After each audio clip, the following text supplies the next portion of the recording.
పట్టుకొని వచ్చేయడము, అక్కడ ఎవరు ఆ జాగాలో కనిపించారు వాళ్ళని కూడా తోలుకొని వచ్చేసడం, ఇంతే జరుగుతుంది. ఇంకా బికాస్ ఒక పోలీస్ స్టేషన్ దీని మీదనే మాత్రమే, వేరే పని లేదు వీళ్ళకి.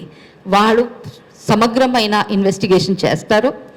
ఈ ఎవరెవరు ట్రాఫికర్స్ ఉన్నారు, బయర్స్ ఉన్నారు, వీళ్ళని సోర్స్ నుంచి డెస్టినేషన్. ఇప్పుడు నజియా వెస్ట్ బెంగాల్ నుంచి వచ్చింది, సుజాత ఒడిశా నుంచి వచ్చింది, శ్రవంతి రాజమండ్రి నుంచి వచ్చింది, సిరాజ్ చిత్తూరు ఆంధ్రప్రదేశ్ నుంచి వచ్చింది. అంటే ఆ డిస్ట్రిక్ట్, ఆ స్టేట్ నుంచి ఇక్కడ వరకు ఎవరు, ఈ నెట్వర్క్ చైన్ ఎవరు, దీని మీద ఇన్వెస్టిగేషన్ చేయాలంటే ఒక స్పెషలైజ్డ్ యూనిటే కావాలి.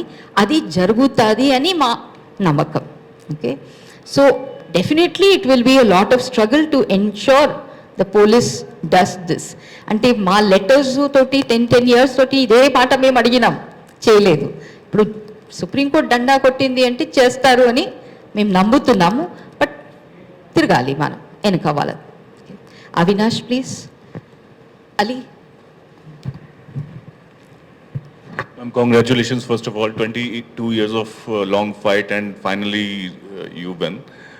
Supreme Court has given the verdict, but do you believe as states have been directed to financially help the victims and rehabilitate the victims further, that will be an easy task or it will be a fight again?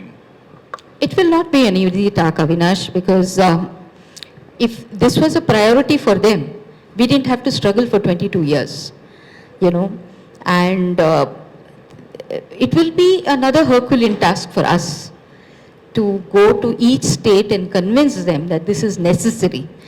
And I'm extremely heartened that the honorable judges also understood this, and that is why they said they will monitor the implementation. They could have disposed it off. They said, no, we are not disposing it. We are going to monitor the compliance, which means they also understand that this is coming on a low priority, and therefore little more push is required. The judgment is extremely nicely worded. They could have fixed accountability of different kinds, given timelines and all that stuff. They have been little soft on that, which is slightly disappointing for me. But at the same time, they are mindful of the fact that Government of India on its own or the Union of India in terms of all the states might not voluntarily take up notions, and therefore they have made provisions for that. We are not going to stand by. We are going to continue our fight. Our struggle has not ended. It is going to continue till we reach some kind of logical conclusion that such systems are in place.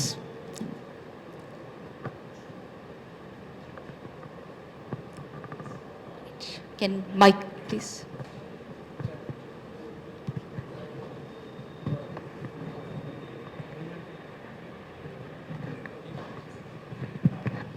Madam, supreme court మార్గదర్శకాల్లో 2 విషయాలు ఉన్నాయి. ఒకటి మానవ అక్రమ రవాణా, trafficking గురించి చెప్పిన విషయం గురించి మీరు మాట్లాడుతున్నారు. రెండవ అంశం ఇష్టపూర్వకంగా అంటే ఈ వృత్తిలో ఉన్న, దీన్ని వృత్తిగా ఎంచుకున్న వాళ్ళ పట్ల దాన్ని గౌరవించండి, వాళ్ళని వృత్తిదారులుగా గుర్తించండి అని కూడా చెప్పింది. దీనిపైన ప్రజ్వల అభిప్రాయం ఏంటి? దీన్ని ఎట్లా చూడాలంటారు? ఒకటి చాలా క్లియర్గా చెప్తున్నాను, ఈ సుప్రీంకోర్టు జడ్జ్మెంట్ అక్రమ రవాణాకి గురి పడిన బాధితురాల గురించి మాత్రం. Let us be very clear on that. ఈ విక్టిమ్ అంటే ఎవరు, ఇది డిఫైన్ చేసే ప్రయత్నంలో వాళ్ళు క్లారిటీ తోటి తీసుకొచ్చారు. ఒక బ్రాతల్ కానీ, ఒక స్పేస్ ఆఫ్ ప్రాస్టిట్యూషన్, వర్డ్ ప్రాస్టిట్యూషనే యూజ్ చేశారు, వ్యభిచారమే యూజ్ చేశారు, సెక్స్ వర్క్ వర్డ్ యూజ్ చేయలేదు. అక్కడ 3 రకాల మనుషులు ఉండొచ్చు. ఒకటి అక్రమక రవాణాకి గురిపడిన మనుషులు, రెండోది అక్రమక రవాణాకి గురిపడిన మనుషులు బట్ నార్మలైజ్ అయిపోయినారు, అలవాటు పడిపోయినారు, ఇంకా స్వేచ్ఛగా చేస్తున్నారు, వచ్చేసినాము ఇంకా దారి లేదు ఇదే చేయాలి. మూడవది స్వేచ్ఛగా చేస్తున్న ఈ ఒక డిఫరెన్సియేషన్ తీసుకొచ్చారు. అంటే ఈ డిఫరెన్సియేషన్ తీసుకొని వచ్చే టైంలో చాలా అద్భుతంగా వాళ్ళు చెప్పారు దట్ స్వేచ్ఛగా చేస్తున్న వాళ్ళు కానీ బలవంతంగా చేస్తున్న వాళ్ళు. కానీ ఇద్దరిది గౌరవం మెయింటైన్ చేయాలి. వాళ్ళది కాదు, వీళ్ళది కూడా గౌరవం. అంటే ఆ గౌరవం అంటే ఏంటి, దాని డెఫినేషన్ కూడా ఇచ్చారు. ఓకే, స్వేచ్ఛగా చేస్తున్న మనిషి, బలవంతంగా చేస్తున్న మనిషి, ఈ బలవంతంగా చేస్తున్న మనిషికి గౌరవం అంటే ఏంటి, దానిది ఒక డెఫినేషన్ పెట్టారు. ఆ డెఫినేషన్లో మూలాంశాలు చెప్పారు. ఒకటి, తను ఒక సరుకులాగా ఎవరు చూడకూడదు. రెండోది, ఆమెకి ఒక గుర్తింపు రావాలి, రెస్పెక్ట్ తోటి, మర్యాదతోటి ఒక గుర్తింపు రావాలి. మూడోది, ఆమెకి ఏమేమి వసతి అవసరం ఉంది, అది ఆమెకి మీనింగ్ఫుల్ లైఫ్కి ఉండాలి. వాలంటరీగా చేస్తున్న వాళ్ళ గురించి వాళ్ళు చెప్పారు, వీళ్ళని బలవంతంగా హ్యారెస్ చేయడానికి లేదు. ఇది చెప్పింది కాంటెక్స్ట్ ఏంటంటే, మన చట్టం, ఉన్న చట్టంలో ఆల్రెడీ క్లియర్గా ఉంది దట్ వ్యభిచారం నేరం కాదు ఈ కంట్రీలో. అది కొత్త విషయం కాదు, అందరికీ తెలిసిన విషయమే. ఇమ్మారల్ ట్రాఫికింగ్ యాక్ట్ అని మనకి ఉన్న చట్టంలో వ్యభిచారం పర్సే నేరం కాదు, ఎప్పుడు నేరం కాలేదు ఇండియాలో. అది అంటే స్వేచ్ఛగా రెండు మనుషులు వచ్చి వెళ్ళి వాళ్ళ సెక్షువల్ సర్వీస్ కొంటున్నారు, అమ్ముతున్నారు, అది నేరం కాదు. అప్పుడు నేరం అంటే ఏంటి, మూడో మనిషి కహానీలో దిగితే నేరం స్టార్ట్ అవుతుంది. ఒక పింపు వస్తే, ఒక ఏజెంట్ వస్తే, ఒక వ్యభిచార గృహం వస్తే, కొనడానికి ప్రయత్నం చేస్తే, లేకపోతే అమ్మడానికి ప్రయత్నం చేస్తే, ఈ ప్రాస్టిట్యూషన్లో వేరే అంశాలు ఉన్నాయి కదా, అది నేరం. ప్రాస్టిట్యూషన్ పర్సే నేరం కాదు. బట్ ఇది కూడా ఈ జడ్జ్మెంట్ చెప్తుంది చాలా క్లియర్గా, ఎవరు స్వేచ్ఛగా చేస్తున్నారు వాళ్ళు ఏదో ఖుషిగా రాలేదు, ఎన్నెన్నో సిట్యుయేషన్ వల్ల వచ్చింది. నేను ఒక సెంటెన్స్ చదువుతాను జడ్జ్మెంట్ నుంచి, మీకు అప్పుడు అర్థమవుతుంది. Just 1 minute. ఈరోజు ఫేస్బుక్లో పోస్ట్ చేసిన, ఇక్కడి నుంచి తీయాలంటే కొంచెం టైం పడుతుంది, నేను ఇక్కడి నుంచి తీస్తాను. ఓకే, ఇది జడ్జ్మెంట్ నుంచి నేను చేస్తున్నా. Despite all the differences that exist between those who argue for and against prostitution, there is a broad agreement that the risk of exploitation and abuse is inherent to the practice of prostitution. వ్యభిచారం ఇష్టంతో చేస్తావా, స్వేచ్ఛతో ఇష్టం లేక చేస్తావా, దీంట్లో exploitation, అబ్యూస్ది inherent ఉంది.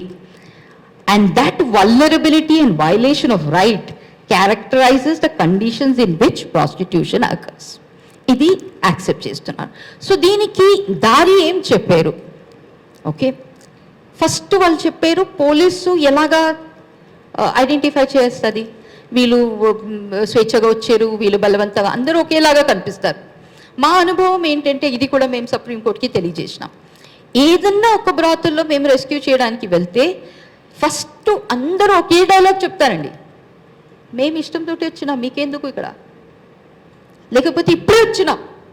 Okay, అందరికీ same dialogue tutoring ఉంటుంది. కొన్ని చోట్ల మైనర్ పాపలు కూడా అదే చెప్తారు, నేను ఆ కాలం నుంచి ఉన్నాను, ఆ పర్టికులర్ పోలీస్ వాళ్ళు ఉన్న టైం నుంచి, అంటే నేను ఈ ఏజ్ నుంచి ఉన్నాను. 2-3 months పడుతుంది వాళ్ళని ఓపెన్ చేపియడానికి. అప్పుడు మెల్లమెల్లగా స్టోరీ వస్తుంది, ఏదో జాబ్ పెట్టి తీసుకొచ్చారు, పెళ్ళి చెప్పి చేశారు, ప్రేమ చేసి చెప్పారు, ఇదన్నీ స్టోరీస్ తర్వాత వస్తుంది. ఈ విషయం కూడా ఈ జడ్జ్మెంట్ అక్నాలెడ్జ్ చేసింది. And that is why victim protection ప్లాన్లో క్లియర్గా చెప్తుంది, పోలీసు రెస్క్యూ చేసే టైంలో అందరినీ బయట తీసుకురావచ్చు, బట్ మెజిస్ట్రేట్ ది ఫస్ట్ బాధ్యత ఏంటంటే, ఫస్ట్ అందరినీ తీసుకొని వచ్చి హోమ్లో పెట్టండి, తర్వాత మెజిస్ట్రేట్ ది ఫస్ట్ బాధ్యత ఒక థ్రెషోల్డ్ ఎంక్వైరీ చేసి దాని గురించి తను ఒక సోషల్ వర్కర్ సపోర్ట్ తీసుకోవాలి. ఆ థ్రెషోల్డ్ ఎంక్వైరీలో మెయిన్ ఆబ్జెక్టివ్ ఏంటంటే, నువ్వు స్వేచ్ఛగా చేస్తున్నావా, బలవంతంగా చేస్తున్నావా. ఇప్పుడు దాంట్లో మెజిస్ట్రేట్ కన్విన్స్ అవుతే ఆ మైనర్ రిలీజ్ చేయవచ్చు. బట్ ఒకవేళ సోషల్ వర్కర్ రిపోర్ట్లో కొంచెం తేడా ఏదో వస్తుంది, ఈమెకి ఎవరో నేర్పించారు, లేకపోతే ఈమె మీద ఏదో బలవంతంగా ఉంది, అట్లాంటి ఒక టైంలో magistrate can take discretionary thing. So అన్నీ అంటే గ్రౌండ్లో ఎవరెవరు ఏమేమి ప్రాబ్లమ్స్ అండర్గో చేస్తారు అన్నీ అక్నాలెడ్జ్ చేసిన జడ్జ్మెంట్ ఇది.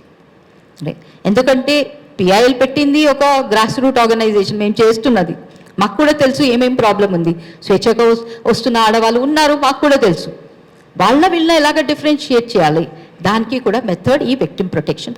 సో రెస్క్యూ చేయకూడదు, రాయలేదు, రెస్క్యూ అవ్వాలి, దాని తర్వాత ఎంక్వైరీ ద్వారా వాళ్ళ magistrate can take a decision. Madam finally madam one question, don't mind.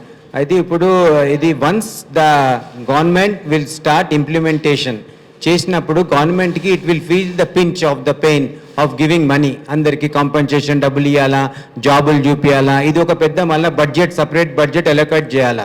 దీనికంటే ముందు before implementation they can make this trafficking అనేది ఎక్కువగా స్ట్రిక్ట్ చేసి ఈ యాక్ట్ని కొత్త యాక్ట్ తీసుకొస్తే they can save the money and all the afterwards all that exercise of doing jobs and providing with money, ఇవన్నీ investigation ఇవన్నీ చేయొచ్చు కదా మేడం.